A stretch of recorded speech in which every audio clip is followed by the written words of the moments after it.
नमस्कार शिक्षक मित्रांनो, इग्नाइट अकॅडमीच्या या ऑनलाईन प्लॅटफॉर्मवर आपल्या सगळ्यांचं मी राजेश जाधव मनापासून स्वागत करतोय. आशा आहे आपण सगळे आनंदी असाल, निरोगी असाल. तर नुकतंच 2 दिवसापूर्वीच सीडीडीचं नवीन नोटिफिकेशन आलेलं आहे. यानुसार येत्या 6 सप्टेंबरला आपली सीडीडीची एक्झाम होणार आहे. मग याच केंद्रीय शिक्षक पात्रता परीक्षेसाठी विज्ञान विषयाची स्ट्रॅटेजी काय असावी याचा व्हिडिओ घेऊन मी आज तुमच्या समोर आलेलो आहे. आजच्या सेशनमध्ये विज्ञान विषय जो पेपर 2 मध्ये महत्वाचा आहे, ज्यांनी मॅथ्स अँड सायन्स हा सब्जेक्ट निवडलाय, त्या ठिकाणी कंटेंटवर जे 20 क्वेश्चन्स येतात त्या संदर्भातली स्ट्रॅटेजी आपण बघणार आहे. आणि या स्ट्रॅटेजीला आपल्याला बॅकग्राऊंडला उपस्थित आहे तो म्हणजे 7 आणि 8 फेब्रुवारीला झालेला 2026चाच क्वेश्चन पेपर. प्रिव्हियस इयर क्वेश्चनच्या मदतीने जे हायलाइटेड टॉपिक्स आहेत, जे इम्पॉर्टंट आपल्याला त्याच्यातून क्रक्स प्राप्त होत आहे, त्याच्यानुसार आपल्याला या सीटीटीला अप्रोच करायचं आहे. त्या दृष्टीने आजची स्ट्रॅटेजी आपली असणार आहे. मग कुठून वाचायला पाहिजे, कोणते टॉपिक्स वाचायला पाहिजेत, आपली कशा प्रकारे स्ट्रॅटेजी असली पाहिजे, याचा एकंदरीत थोडासा आपल्याला चर्चा या पुढच्या 20-25 मिनिटात करायची आहे. आपण सगळ्यांनी या व्हिडिओला लाईक करायचंय, चॅनल सबस्क्राईब करायला विसरायचं नाहीये. सेशन आम्ही लगेच सुरुवात करतोय. तर फ्रेंड्स, या ठिकाणी बघा, आपण सीडीडी परीक्षा समोर ठेवून पेपर 1 आणि पेपर 2 दोन्हीसाठी लाईव्ह प्लस रेकॉर्डेड फॉर्मॅटमध्ये बॅच सुरू केली आहे. आपल्या याच इग्नाइट अकॅडमीच्या ऍप्लिकेशनमध्ये या बॅचेस आपण रन करत आहोत. तर या बॅचेस 18 मे पासून स्टार्ट होत आहेत. ही काही बॅचेसची वैशिष्ट्य असणार आहेत. तुम्ही आजच इग्नाइट अकॅडमीचा ऍप डाउनलोड करायचे. काही संपर्क साधायचा असेल कसल्याही अडचणीला तुम्हाला सॉल्व्ह करण्यासाठी, तर हा जो मोबाईल क्रमांक आहे 88 88 99 6116 याच्यावर तुम्ही संपर्क साधू शकता. आपल्या सगळ्या क्वेरीजला या ठिकाणी आम्ही सॉल्व्ह करण्याचा प्रयत्न करू. या बॅचची व्हॅलिडिटी 6 महिन्याची असणे लक्षात ठेवायचे. आणि ही टीचिंग जी असेल सीडीडी साठी ती पेपरली, म्हणजे आपल्या म्हणू शकतो की जशी आपली पूर्ण एक्झाम पॅटर्न होते, जशा प्रकारे क्वेश्चन्स येतात, मग हिंदी आणि इंग्रजी, तुम्हाला अशाच या बायलिंग्वली टीचिंग या ठिकाणी केली जाणार आहे. त्यामुळे निश्चिंतपणे आपण या बॅचेस जॉईन करू शकता. नक्कीच सीडीडी क्वालिफाय व्हायला आपल्याला बॅचेसचा फायदा होईल. आणि आणखी एक सूचना, आता येते 21 जूनला टीईटीची परीक्षा होणार आहे. वेळ कमी आहे. याच परीक्षेला समोर ठेवून आपण एक फास्ट ट्रॅक बॅच लॉन्च केली आहे. अशी बॅच जी तुम्हाला प्रॉपर रिव्हिजन करून देणार आहे सगळ्या महत्वाच्या विषयामधल्या सगळ्या महत्वाच्या टॉपिक्स आणि कन्सेप्टची. त्यामुळे बऱ्याच विद्यार्थ्यांचे मागे असे मेसेज झाले होते की सर, आम्ही तुमचं महा रिव्हिजन सेशन पाहिलं, त्याच्यातून आमचे 6 ते 8 क्वेश्चन कव्हर झाले. त्या सेशनचा आम्हाला खूप जास्त फायदा झाला. मग त्या सेशनचा फक्त जो आपण 4, 5, 6 तासाचा सेशन घेतो त्याचा जर एवढा फायदा होऊ शकतो, तर फास्ट ट्रॅक बॅचचा नक्कीच तुम्हाला खूप फायदा होईल. म्हणजे ही बॅच लिटरली तुम्हाला पूर्णपणे सीडीडी क्वालिफाय करायला, टीईटी क्वालिफाय करायला पण मदत करू शकते. अशी प्रॉपर रिव्हिजन या बॅचमध्ये आपण घेणार आहे. त्यामुळे या बॅचची सुरुवात जी आहे ती 15 मे पासून होत आहे. त्यामुळे या बॅचलाही आपण प्रवेश नोंदवू शकता. ही काही वैशिष्ट्य या बॅचेसची असणार आहेत. या बॅचेस बद्दल आणखी काही माहिती जाणून घ्यायची आहे, तर हा जो मोबाईल क्रमांक आहे 88 88 99 116 यावर संपर्क साधा. या बॅचची व्हॅलिडिटी जी असणार आहे ती 21 जून पर्यंत असणार आहे. ओके. त्यानंतर शिक्षक भरती प्रक्रियेच्या संदर्भात आपल्याला जे पण अपडेट्स हवे आहेत ते सगळे अपडेट्स आपल्याला एकाच ठिकाणी जर प्राप्त होऊन घ्यायचे असतील, तर आपल्या इग्नाइट अकॅडमीचे 2 पेजेस फॉलो करायला विसरू नका. पहिलं पेज आपलं इंस्टाग्रामवर आहे आणि दुसरं पेज फेसबुकवर आहे. या पेजेसवर इग्नाइट अकॅडमी तुम्हाला सगळे अप टू डेट अपडेट्स जे असतील, लेटेस्ट मध्ये सगळ्या न्यूज असतील, सगळ्या तुमच्यापर्यंत प्रोव्हाइड करणार आहे. शिक्षक भरती संदर्भात जेवढ्या पण एक्झाम्स आहेत त्याच्या संदर्भात. Okay friends. आणि इग्नाइट अकॅडमीचं ऍप सगळ्यांनी डाउनलोड करायचंय. कारण इग्नाइट अकॅडमी फक्त टीईटी, सीडीटी किंवा टेटच नाही, तर बाकी पण सगळ्या क्षेत्रामध्ये, मग एमपीएससी, युपीएससी असेल, त्यानंतर आपलं पोलीस भरती, तलाठी भरती, एसएससी भरती असेल, महिला व बालविकास, एमबीए, बँकिंग वगैरे सगळ्या स्पर्धा परीक्षांसाठी दर्जेदार मार्गदर्शन म्हणजे आपली इग्नाइट अकॅडमी. त्यामुळे आपला हा प्लॅटफॉर्म आपण जास्तीत जास्त शिक्षक मित्र, विद्यार्थी मित्र, आपल्या मित्र परिवारामध्ये, आपल्या नातेवाईकांमध्ये शेअर करायचं आहे. तर नक्कीच तुम्हाला फायदा होणार आहे. चला, तर आता सेशनला सुरुवात करूया. बघा, जर आपण सेंट्रल टीचर्स एलिजिबिलिटी टेस्ट म्हणजे सीडीटी याचा एक्झाम पॅटर्न जर बघितला, सिलेबस जर बघितला, तर हा पेपर 1 चा सिलेबस आहे. पेपर 1 जो आपण प्राथमिक म्हणजे इयत्ता 1 ते इयत्ता 5वी या ठिकाणी असणाऱ्या विद्यार्थ्यांचं शिक्षक बनण्यासाठी जी परीक्षा आपण देतो, तर 2 आणि 2.5 तास म्हणजे 2-2.5 तासाचा हा जो पेपर आहे, 2.5 आवर आपण ज्याला म्हणतो. तर या पेपरमध्ये कोणकोणते विषय असणार? सगळ्यात महत्वाचा पहिला विषय आहे सीडीपी. सीडीपी हा जो सब्जेक्ट आहे, 30 प्रश्न 30 मार्क. त्यानंतर मॅथेमॅटिक्स कंपल्सरी आहे, 30 प्रश्न 30 मार्क. त्यानंतर ईव्हीएस एन्व्हायरमेंटल स्टडीज 30 प्रश्न 30 मार्क. त्यानंतर लँग्वेज 1 हे कंपल्सरी आहे, 30 प्रश्न 30 मार्क आणि दुसरी एक लँग्वेज तुम्हाला घ्यायची. म्हणजे असे टोटल तुम्हाला या ठिकाणी 5 सब्जेक्ट पाहायला मिळतंय, each carrying 30 marks and 30 questions. त्यानंतर जर पेपर 2 चा आपण विचार केला, ज्यामध्ये ज्यामध्ये गणित आणि विज्ञानाचा समावेश होतो, पेपर 2 त्यांना द्यायचा आहे ज्यांना शिक्षक बनायचंय 6वी ते 8वीच्या वर्गासाठी. मग या ठिकाणी आपण बघतो की पहिला पेपर परत एकदा सीडीपी आहे, 30 क्वेश्चन्स 30 मार्क. आता दुसरा पेपर जो आहे तर तुम्ही निवडू शकता एकतर मॅथेमॅटिक्स अँड सायन्स किंवा सोशल स्टडीज, ज्याला सोशल सायन्स पण म्हणतात. या दोघांपैकी एक सब्जेक्ट निवडायचा आहे. त्याच्यामध्ये एकतर 60 प्रश्न याच्यावर येतील किंवा 60 प्रश्न याच्यावर येतील, 60 मार्क्स. त्यानंतर तिसरा सब्जेक्ट जो असणार आहे तुमच्यासाठी तो लँग्वेजचा असणार आहे. ठीक आहे. त्यानंतर चौथा सब्जेक्ट जो असणार आहे तो परत लँग्वेजचा. म्हणजे अशा प्रकारे टोटल इथे पण 5 सब्जेक्ट आहेत तसे. आता मॅथेमॅटिक्स अँड सायन्स यांना वेगवेगळं केलं आपण. तर मॅथेमॅटिक्सचे 30, सायन्सचे 30 असे 60 प्रश्न बनतात. हे आहे पेपर 2. याच पेपर 2 मध्ये असणाऱ्या सायन्सचा जो पार्ट आहे याचं डिस्कशन आपल्याला आज घ्यायचं आहे. याची स्ट्रॅटेजी बद्दल आपण चर्चा करणार आहे. इथं सायन्सवर टोटल 30 क्वेश्चन्स असतात आणि या 30 मध्ये 20 क्वेश्चन्स कंटेंटवर असतात आणि 10 क्वेश्चन्स पेडागॉजीचे असतात. पेडागॉजी जी आहे ते अध्यापनशास्त्र. आजच्या सेशनमध्ये आपण जास्त फोकस या 20 क्वेश्चन्सवर करणार आहे. कंटेंट याचं अनालिसिस आपण आज समजून घेणार आहे. याची स्ट्रॅटेजी आपल्याला आज प्रॉपरली समजून घ्यायची आहे. चला आता एकदा ऑफिशियल सिलेबस पण बघूया आपण की सायन्स या हेडिंगच्या अंडर आपल्याला सीबीएसईनं सिलेबस काय दिलेला आहे. सिलेबस आपल्यासमोर काहीसा असा आहे कंटेंट पार्टसाठी सायन्सच्या. पहिला मुद्दा आहे फूड. फूड म्हणजे अन्न, आहार. जिसे हम आहार बोलते हैं. जो भी भोजन हम हमारे दिन में कंज्यूम करते हैं उस भोजन में जो भी हमें न्यूट्रिएंट्स देखने को मिलते हैं उनके बारे में सवाल आते हैं. याच्यामध्ये काय काय बघा, sources of the food, sources. ठीक आहे. त्यानंतर कंपोनंट्स ऑफ द फूड. ठीक आहे. Ingredients, components, carbohydrates, proteins. ठीक आहे. कर्बोदक वगैरे, प्रथिने वगैरे आपण ज्याला म्हणतो. त्यानंतर क्लिनिंग फूड.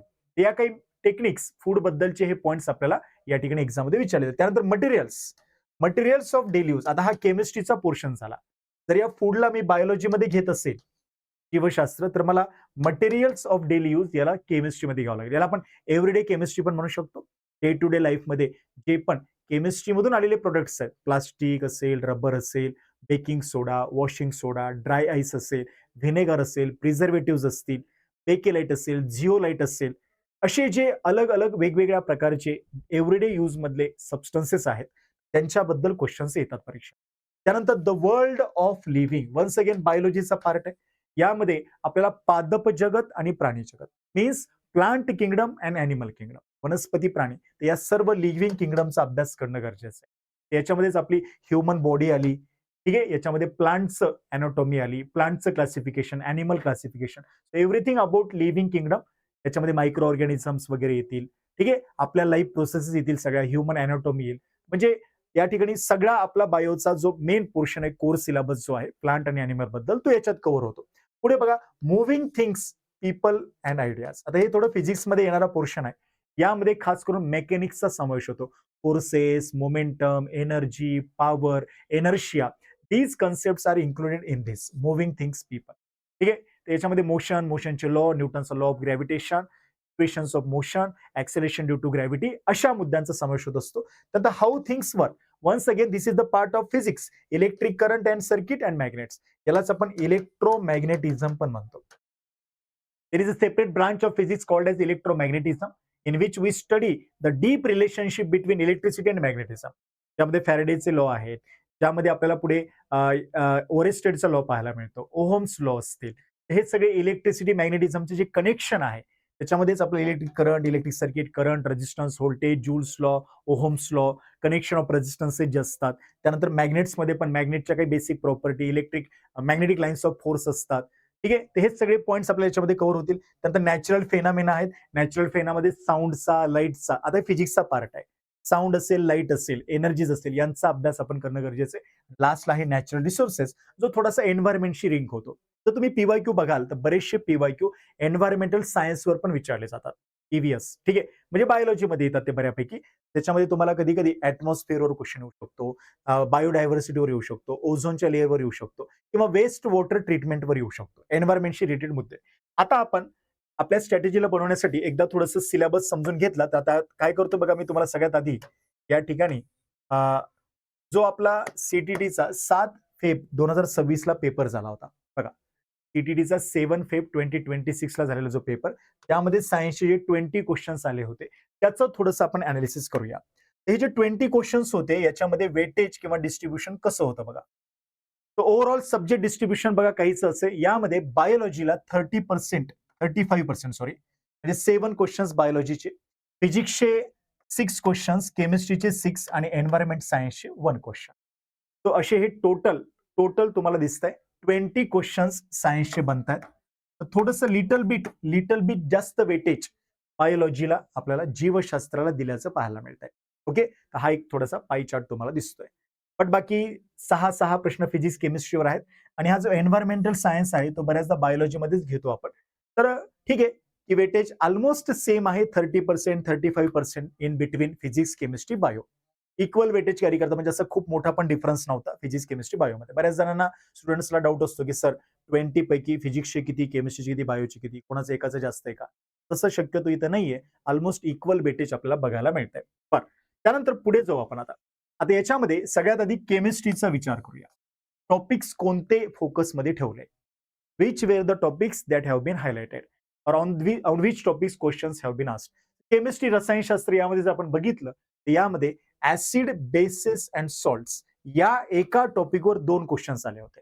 बघा, आम्ल, आम्लारी, क्षार.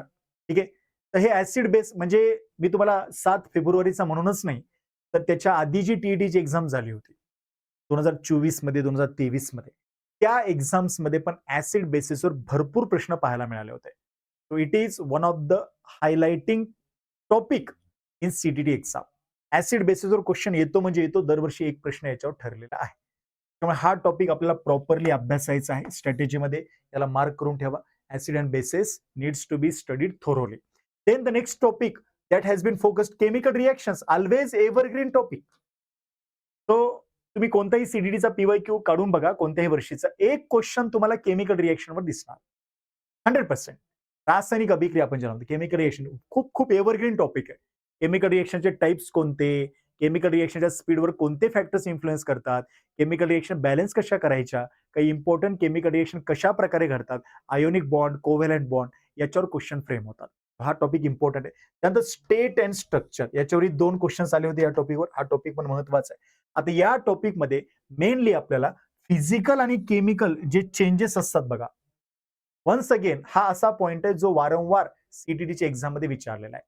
Which of the following are chemical changes, which of the following is not a physical change, अशा प्रकारचे क्वेश्चन्स येतात. किंवा कधी कधी चेंजेस देतात खाली आणि ते विचारतात identify physical and chemical changes among them. आता सीटीटी एक्झाम मध्ये माध्यम जे आहे तुम्हाला एकतर हिंदी आहे किंवा इंग्रजी आहे. त्याच्यामुळे तुम्ही काही काळजी करायचं नाहीये.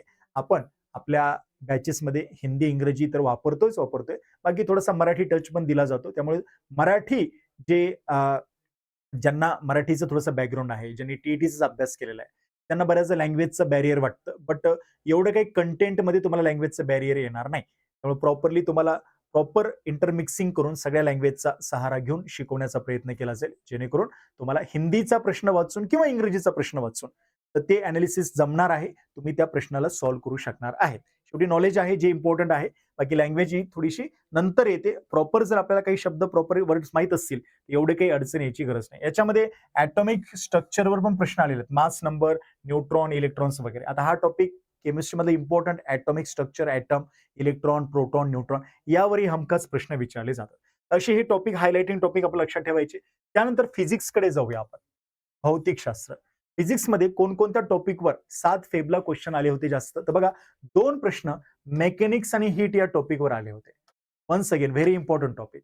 मेकॅनिक्समध्ये मेकॅनिकल एनर्जी असेल, मोमेंटम असेल, ठीक आहे, यांच्यावर, आणि थर्मोडायनामिक जे आहे हीट ट्रान्सफर याच्यावर क्वेश्चन विचारलेला आहे.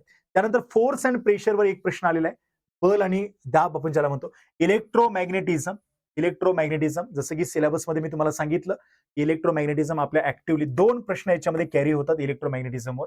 आणि ऑप्टिक्स म्हणजे लाईट टॉपिकमध्ये आपल्याला मिरर्स, लेन्सेस किंवा लाईटच्या प्रॉपर्टीज, हे 4 टॉपिक लक्षात ठेवा जे इक्वली इम्पॉर्टंट आहेत, खूप महत्वाचे, त्यावर वारंवार क्वेश्चन्स विचारले जातात. त्यानंतर बायोलॉजीचं जर आपण सब टॉपिक बघितले कोणकोणते आहेत, ज्यामध्ये आपल्याला बघा बायोलॉजीचं वेटेज थोडंसं जास्त दिसलं आपल्याला. 30 to 35% weightage has been carried by biology, ज्यामध्ये ह्युमन अॅनाटॉमी जे आहे, human anatomy means human body, circulatory system, respiratory system, excretory, digestive, reproductory, nervous system, these systems are always being highlighted in the paper. So human anatomy मध्ये 2 questions जे आहेत तर आपल्याला पाहायला मिळाले. त्यानंतर plant biology, plant biology, botany म्हणा त्याच्यावर 2 क्वेश्चन्स आहेत. ॲनिमल बायोलॉजीवर 2, ॲनिमल क्लासिफिकेशन वगैरे आणि सॉइल किंवा बॉटनीवर देखील 1 प्रश्न आलेला आहे. अशा प्रकारचे 7 क्वेश्चन्स बायोलॉजीमध्ये पाहायला मिळतात. तर हे आपल्याला डिस्ट्रिब्युशन दिसतंय बघा. यानुसार आपला सिलेबस जो आहे तो या ठिकाणी समजून घेणं गरजेचं आहे. म्हणजे एकत्रितरित्या जर आपण बघितलं तर पूर्ण ओव्हरऑल जर आपण बघितलं तर एव्हरीडे फिजिक्स जे आहे ते आपल्याला हायलाइट करायचे. एव्हरीडे फिजिक्स ज्यामध्ये मेकॅनिकल डिफरन्सेस जे आहेत ते महत्वाचे आहेत. थर्मोडायनामिक्स जी ब्रांच आहे, हीट अँड टेम्परेचर, त्यानंतर हाऊसहोल्ड केमिस्ट्री, एव्हरीडे केमिस्ट्री आणि एन्व्हायरमेंटल इम्पॅक्टवर पण आपल्याला एक प्रश्न पाहायला मिळतो. तर असे हे टॉपिक्स आपल्याला 7 फेबला जास्त इम्पॉर्टंट पाहायला मिळालेले आहेत. आणि याच टॉपिकवर जास्त फोकस राहत असतो बघा दरवर्षी. म्हणजे बघा तुम्हाला करायचंय काय?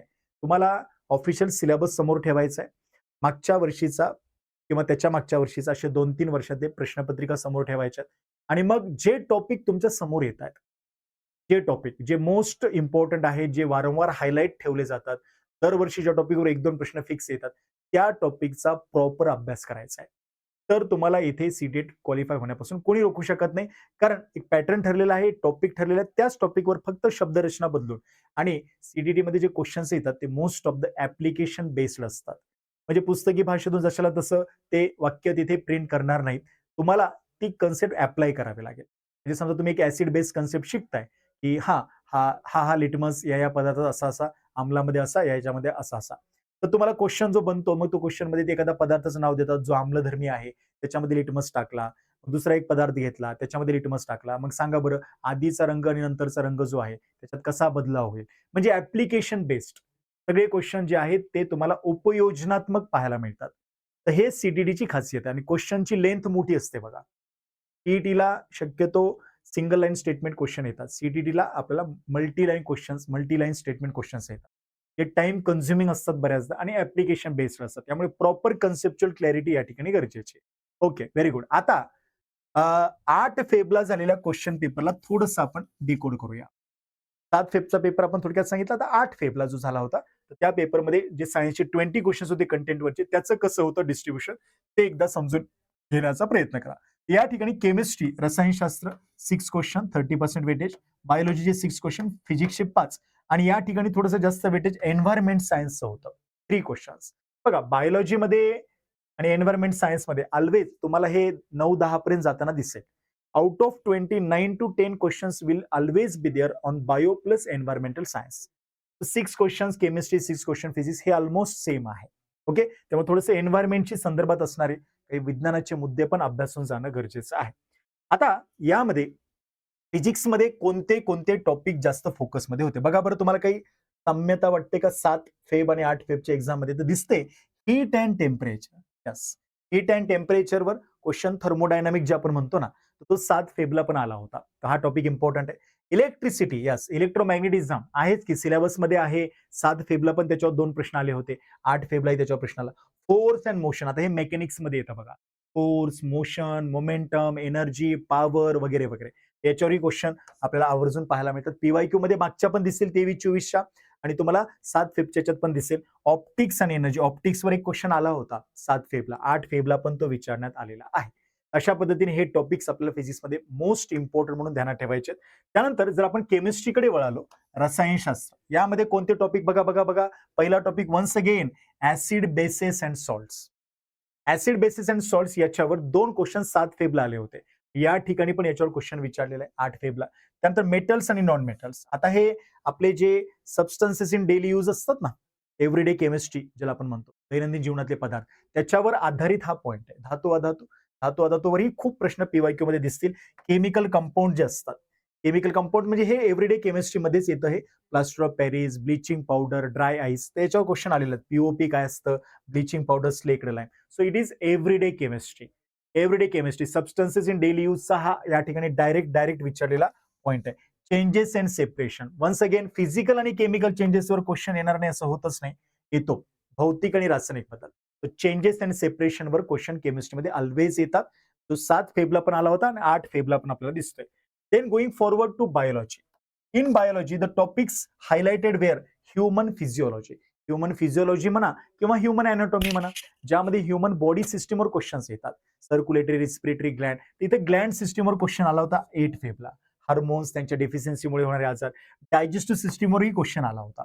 येस, पचन संस्था. मी तुम्हाला म्हटलं आपल्या शरीरातल्या सगळ्या महत्त्वाच्या संस्था, ज्यामध्ये हार्ट येतं, लंग येतं, इंटेस्टाईन्स येतात, किडनीज, बोन्स येतात, ब्रेन येतो. असे जे पण इम्पोर्टंट ऑर्गन्स आहेत त्यांच्याने बनलेल्या संस्था ऑल्वेज सीटीटीमध्ये फोकस केले जातात. म्हणजे एक प्रश्न दरवर्षी आहे ह्युमन बॉडीवर सीटीटीच्या एक्झाममध्ये.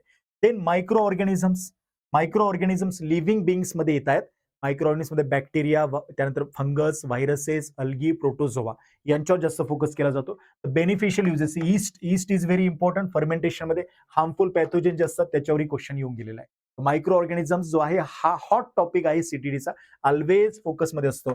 प्लांट अँड अॅनिमल लाईफ जे लिव्हिंग किंगडमशी संबंधित बायोलॉजीचा पार्ट आहे, ज्यामध्ये सेक्स्युअल आणि असेक्स्युअल रिप्रोडक्शन जे असतात याच्यावर क्वेश्चन येतात. असेक्स्युअल रिप्रोडक्शन क्वेश्चन आला होता.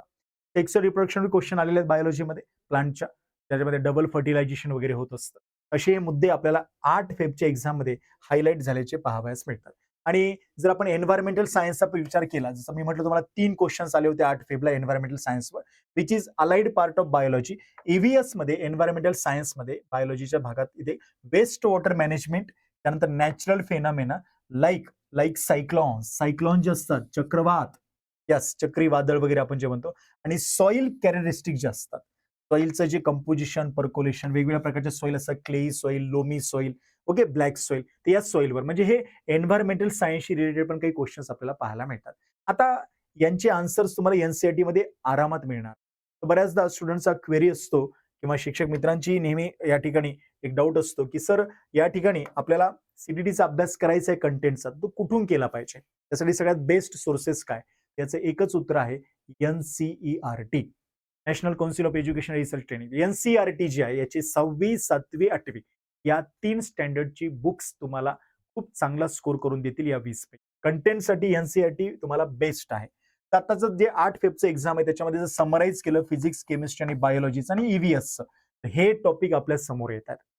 जोपर्यंत आपल्या समोर टॉपिकची नावं असणार नाही तोपर्यंत आपल्या अभ्यासाला दिशा.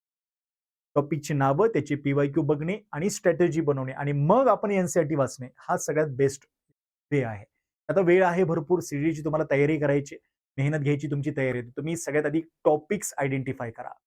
टॉपिक्स आयडेंटिफाय केले, मग नंतर पीवायक्यू परत एकदा वाचा आणि मग एक टॉपिक घ्या आणि अभ्यासाला लागा. आणि हा टॉपिक कुठून अभ्यासणार तुम्ही?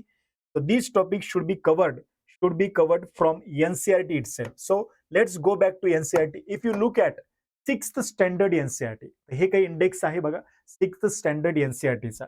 या इंडेक्सला जर थोडंसं आपण झूम केलं तर या ठिकाणी काही महत्वाचे जे टॉपिक्स तुमच्या समोर येत आहेत बघा, त्याच्यामध्ये बघा फर्स्ट टॉपिक आहे food. The first topic itself is directly related with our syllabus. As you all know, आपला कंटेंटचा जो सिलेबस आहे त्यामध्ये फूड हा पोर्शन दिलेला आहे. So food, where does it come from, components of food, these both chapters are very very beneficial and important for our exam, right? Then going ahead, fiber to fabric and sorting materials into groups and separation of substances. These topics are related with chemistry, जे everyday केमिस्ट्रीशी related आहेत, याच्यावर questions येतो. त्यानंतर changes around us, physical आणि chemical changes जे आहेत, तर बघा सगळे इम्पॉर्टंट टॉपिक आहेत. याच ठिकाणाहून आपली एनसीईआरटी क्वेश्चन्स बनवते. Getting to know about plants बद्दल, तर तुम्ही ओल्ड एनसीईआरटी यूज करा. त्या ठिकाणी ओल्ड एनसीईआरटी म्हणजे जी माहिती आपल्याला या ठिकाणी दिसत आहे. त्यानंतर पुढे बघा बॉडी मुवमेंट्स आहे, body movements next topic. Body movement जे असतात त्या पण इम्पॉर्टंट आहे. त्यानंतर लिव्हिंग ऑर्गॅनिझम्स. आता बघा लिव्हिंग ऑर्गॅनिझम्स म्हणजे आपल्या सिलेबस मधला जो लिव्हिंग किंगडमचा पार्ट आहे तो आहे. Motion and measurement, yes, this directly goes directly with physics, ज्यामध्ये आपल्याला दिलेलं आहे मुव्हिंग थिंग्स, मुव्हिंग ऑब्जेक्ट्स वगैरे, light, shadow and reflections, natural फेनामेनामध्ये येतं फिजिक्समध्ये, यावरही क्वेश्चन येतात. इलेक्ट्रिसिटी अँड सर्किट्स, बघा हे दोन जे मुद्दे तुम्हाला दिसतात हे डायरेक्ट आपल्या सिलेबसशी कोरिलेटेड होतात. आपल्या सिलेबसमध्ये इलेक्ट्रिसिटी आणि मॅग्नेट दिलेलं आहे की नाही, इलेक्ट्रोमॅग्नेटिझम, ठीक आहे, the world of magnet, electricity, electric circuit, तर ते इथून क्वेश्चन्स बनतात. हे 6 स्टँडर्डचं झालं. आता 7 स्टँडर्डचं जर बुक तुम्ही बघितलं त्याचं जर इंडेक्स तुम्ही बघत असाल, 7 स्टँडर्डचं इंडेक्स, त्याच्यामध्ये तुम्ही पाहू शकता या ठिकाणी जे मोस्ट इम्पॉर्टंट टॉपिक आपल्याला या ठिकाणी हायलाइट करायचे आहेत एनसीईआरटी मधले. Nutrition in plants, yes obviously. Nutrition means what? Nutrition means simply how plants obtain the food. ठीक आहे, तर हे मी तुम्हाला डायरेक्ट एनसीईआरटीचं पेज घेऊन दाखवतोय जेणेकरून तुम्हाला एक थोडंसं फॅमिलिरिटी होऊन जाईल.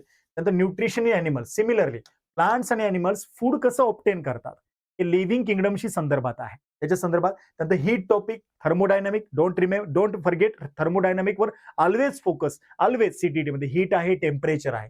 Acid bases and salt evergreen always, काही बोलायची गरज नाहीये. दर शिफ्टला, दर एक्झामला, दरवर्षी सीटीटी मध्ये ऍसिड बेसवर क्वेश्चन आहे. देन फिजिकल आणि केमिकल चेंजेस, केमिस्ट्रीचा पार्ट आहे, येतो फिजिकल केमिकल चेंजेसवर. रेस्पिरेशन इन ऑर्गॅनिझम्स आहे, ट्रान्सपोर्टेशन आहे, रिप्रोडक्शन इन प्लांट्स आहे, देन मोशन अँड टाइम आहे, आणि the last is electric current and its effect. So almost all the topics are equally important. All the topics are equally important for your CDT exam. Each and every topic is directly correlating with your syllabus. तुमचा कंटेंटचा जो syllabus आहे तो syllabus असाच बनवलेला आहे की त्याच्यामध्ये एनसीईआरटीचे सगळे टॉपिक कव्हर होतील. So you have to study all these topics, right. आणि आणखी काही टॉपिक आहेत बघा, 7th स्टँडर्ड मध्ये लाईट पण आहे एक सेपरेट टॉपिक, हा पण आपण एक वाचू शकता. आणि वेस्ट वॉटर स्टोरी जी आहे ती थोडीशी मदत करू शकते तुम्हाला एन्व्हायरमेंटशी आलेल्या क्वेश्चनला टॅकल करण्यासाठी.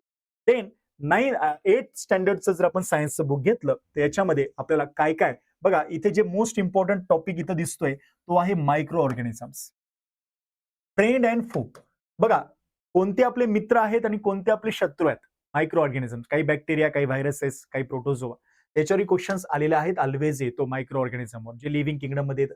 देन कोल अँड पेट्रोलियम, आता हा थोडासा आपण म्हणू शकतो फ्युएलशी संदर्भात असणारा भाग आहे. केमिस्ट्रीमध्ये याच्यावर क्वेश्चन विचारू शकतात. कंबशन अँड फ्लेम केमिस्ट्रीमध्ये येतं. Conservation of plants and animals जे आहे ते आपल्या बायोलॉजीमध्ये येणार. Reproduction in animals very important, sexual reproduction जे असतं आपलं खास करून, ठीक आहे, प्राण्यांमधलं. त्यानंतर रिचिंग द एज ऑफ ॲडल्टसन्स, ठीक आहे. त्यानंतर फोर्स अँड प्रेशर फिजिक्सचा टॉपिक आहे. त्यानंतर नेक्स्ट टॉपिक फ्रिक्शन आहे आणि लास्ट टॉपिक साऊंड आहे. या ठिकाणी sound is the last topic.